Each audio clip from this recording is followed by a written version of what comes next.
అందు నేను ఎప్పుడు ఏమంటానంటే మంచి చెడ్డ అనే పదాలు వాడేసి తీసేద్దాం, డిక్షనరీ నుంచి తీసేద్దాం. అలాంటి కొన్ని పదాలు తీసేస్తా తెలిసిన నీకు ఆంథ్రోపాలజీ అని సబ్జెక్ట్ ఉంది. దాని డెఫినేషన్ మొదట్లో ఏం చేసిన ద స్టడీ ఆఫ్ మ్యాన్ అన్నారు. తర్వాత 1950లు 70ల తర్వాత ఫెమినిస్ట్ ఉద్యమాలు వచ్చినప్పుడు ద స్టడీ ఆఫ్ మ్యాన్ అంటే ఆడవాళ్ళని అది స్టడీ చేయదా, అలా కాదమ్మా అక్కడ మనిషి అర్థం అంటే ఆడవాళ్ళ మనుషులు కదా, జెండర్ ఫ్రీ లాంగ్వేజ్ అని ఉంటుందన్నమాట. ఇలా ఉండకూడదు.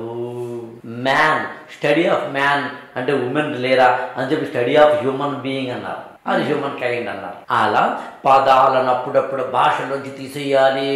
ఏం గాజు దొరుకులేమని ఇప్పుడు అనకూడదు. కులాన్ని, మతాన్ని, ప్రాంతాన్ని, వ్యక్తుల్ని, జెండర్ని కించపరిచే మాటలు కానీ సామెతలు కానీ ఇప్పుడు భాషలో ఉండకూడదు. మనం ఆధునిక ప్రజాస్వామ్యంలో ఉన్నాం, మోడర్న్ ఏజ్లో ఉన్నాం.